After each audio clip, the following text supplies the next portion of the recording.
It was bound to happen. Fear makes most people hide, but it makes a few people angry. And anger doesn't believe in consequences until they arrive.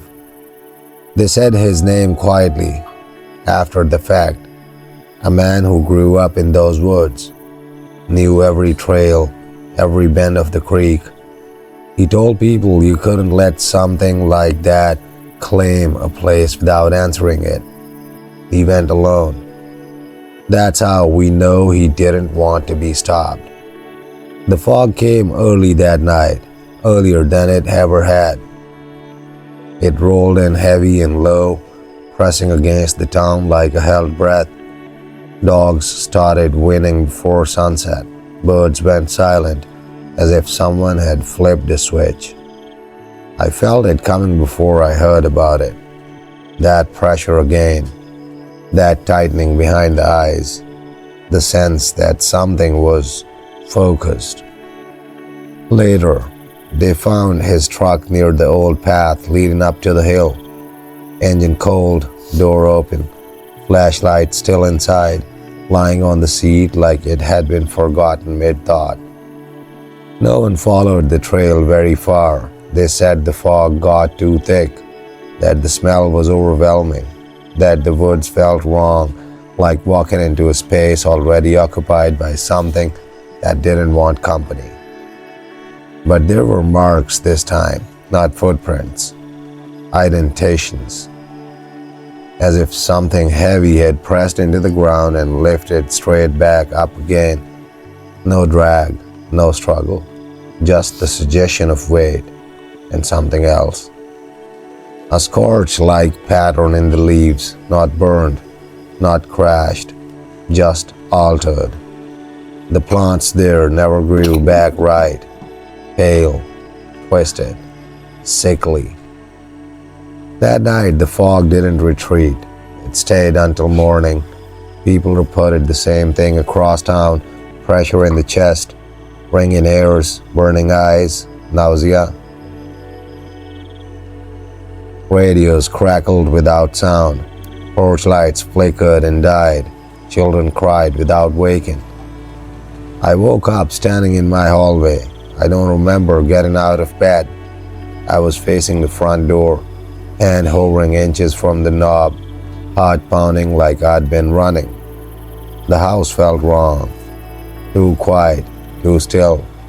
The hiss filled the air, not loud, but everywhere, like it wasn't coming from a direction anymore. Then, clear as a thought that wasn't mine, I felt it.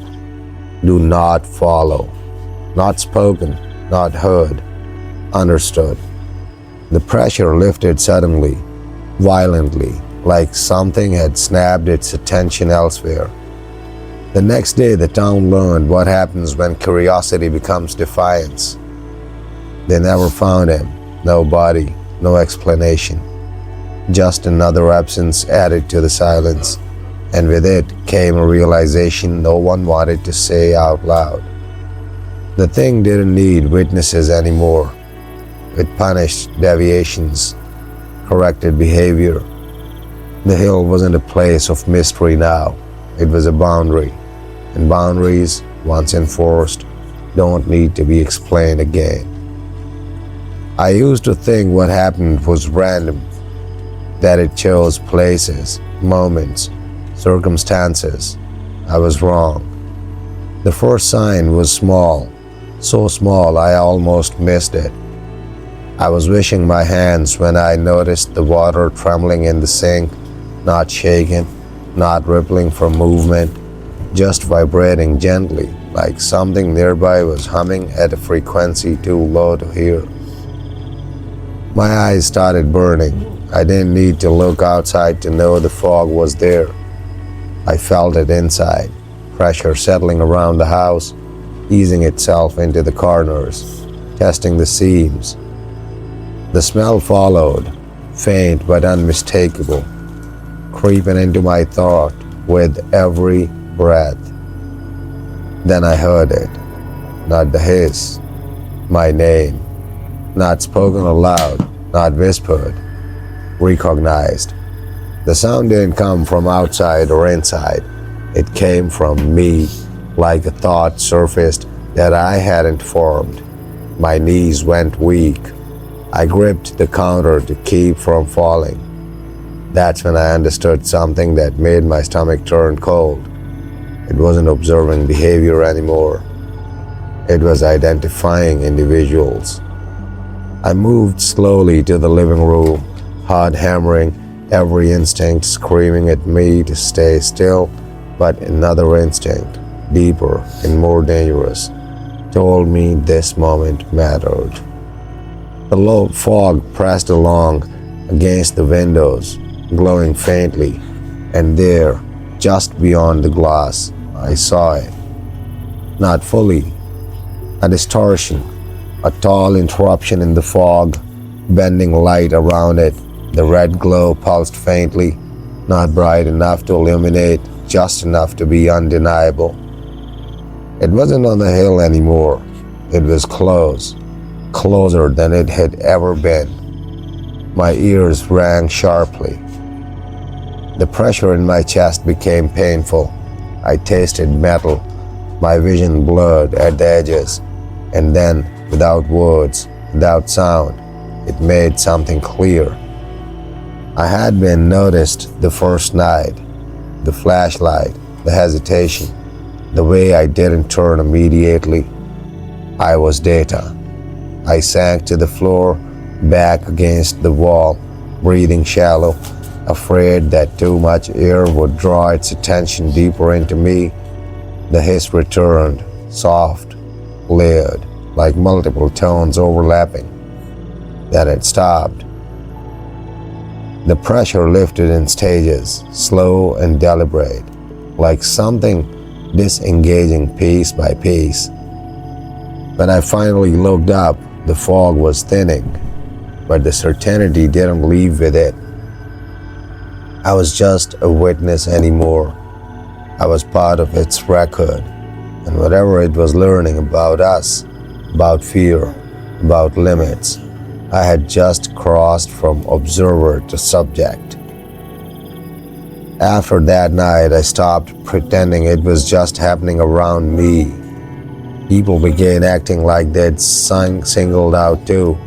You could see it in their faces, that tight, inward look, like they were carrying something private and heavy they couldn't put down. A woman at the grocery store froze mid-aisle, staring at nothing, hand clenched around a can until her knuckles went wide. When someone touched her arm, she screamed like she'd been burned. Later, she told me she'd heard her own thoughts repeated back to her, not mocked, not distorted, just mirrored. A man down the road refused to sleep indoors anymore. He sat on his porch every night with a shotgun across his lap, eyes fixed on the tree line. He said it felt safer to be seen than to hide. 2 weeks later, his porch chair was empty at dawn. The shotgun still leaned against the railing. The fog began to arrive in patterns, not random, not weather-driven. It favored certain houses, certain streets. It lingered longer around people who had been near the hill, or who had spoken to openly, or who had tried to understand instead of forget. I realized something chilling. It wasn't punishing curiosity. It was responding to recognition. The moment someone truly accepted that it existed, that it had intent, that it was there, they changed. And whatever it was, noticed the change immediately. I started avoiding mirrors, not because I saw anything in them, but because sometimes when the pressure came back, my reflection felt delayed, like my movements and my image weren't perfectly aligned anymore. Sleep became dangerous, not because of nightmares, but because I'd wake up knowing things I hadn't dreamed, locations, times, feelings that didn't belong to me, information without context, lodged in my head like a foreign object. Once, half asleep, I caught myself standing by the front door again. This time, my hand was on the knob. I don't remember deciding to move. I only remember stopping, heart pounding, because the smell suddenly intensified, sharp and metallic, flooding the hallway. A warning, or permission withdrawn. I stepped back. The fog outside pulsed faintly, like something breathing.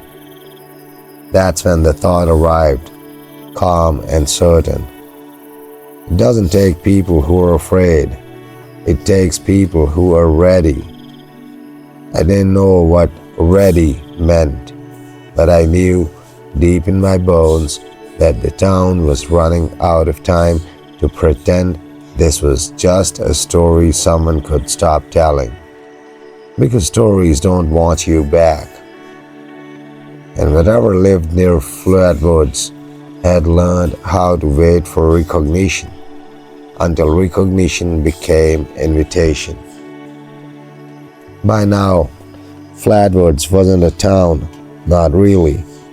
It was a boundary, a line drawn in fog and pressure, and we were all hovering along it, careful not to cross what had already been decided for us. One night, the whispers started, not voices outside, inside heads, people talking in their own thoughts, repeating what they feared to say aloud. Families huddled in living rooms with lights blazing, pretending they were safe, hoping to convince themselves, hoping that if they whispered the right words in their own minds, the thing would go away. It didn't. I saw my neighbors, usually the proudest and loudest, walking slowly through streets like corpses with purpose. Each step measured, deliberate, eyes fixed on the fog line, never lifting higher than the tops of the fences. And then, someone made a mistake. A boy, 13 years old, curious, dumb enough to move forward while the fog pressed against the edge of his yard, not running, not screaming, just stepping, confident he could see without being seen. The fog swallowed him, not like water, not suddenly, but slow, patient. He was gone before anyone could call. His mother screamed, hands clawing the air, and the fog didn't move. It simply held him, then released, and he was gone. The town didn't panic, not openly. They pulled the curtains tighter. They went inside. They refused to speak, because to speak was to invite attention, and attention had a cost. I stayed awake that night, thinking I'd learned something from the previous encounters. I hadn't, because the next day when the fog lifted slightly, you could see the traces, broken ground, small depressions in the soil, trees bent slightly as if something massive had passed through without touching them, and the air smelled like iron. The boy's disappearance became a silence in the town, a name never said, a memory shoved into closets and attics, the way people store what they hope will not in darkness. And that's when I understood it fully. It didn't take people randomly. It didn't punish fear. It punished attention. It didn't need to cross fences, doors, or walls. It only needed to be acknowledged, seen, not feared, not believed, seen. That was enough. And every night, the town waited, silent, watching their shadows, their reflections, hoping they hadn't noticed too much, hoping the fog wouldn't come back for them. Some nights it did, some nights it didn't, but everyone lived in the same awareness. We had all become part of its study, and there was nothing anyone could do to opt out. By the 12th night, something had changed permanently. The fog didn't arrive in waves anymore. It simply settled, not just on the hill, not just in the yards. It moved through the town itself, crawling over roofs, sliding under doors, filling every empty corner with pressure. It didn't touch everyone equally. Some felt it heavier, some lighter, but everyone felt it. People didn't speak, they didn't argue, they didn't cry, they just endured. I watched a man I knew my whole life walk into the fog, not running, not screaming, not calling for help, just walking, calm, deliberate. When he disappeared, there was no sound, no struggle, no trace, just the faint metallic tang lingering in the air where he had been standing. That was the moment I realized the town wasn't being haunted. It was being catalogued, studied, judged, recorded in ways that didn't leave footprints, didn't make marks, didn't scream for anyone to see. And the worst part, it knew who we were, not our faces, not our names, not even our fears.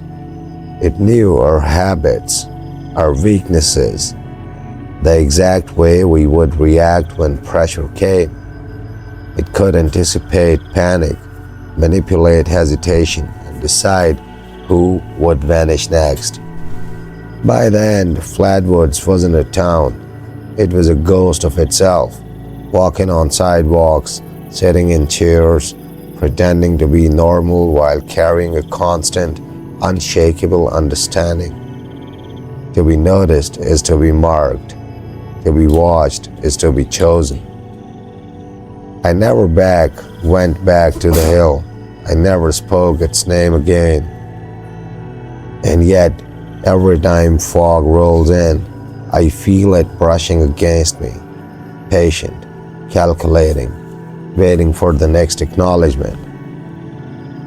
Flatwoods is still there, the houses, the streets, the woods, but the town that lived there, it's long gone. And so am I.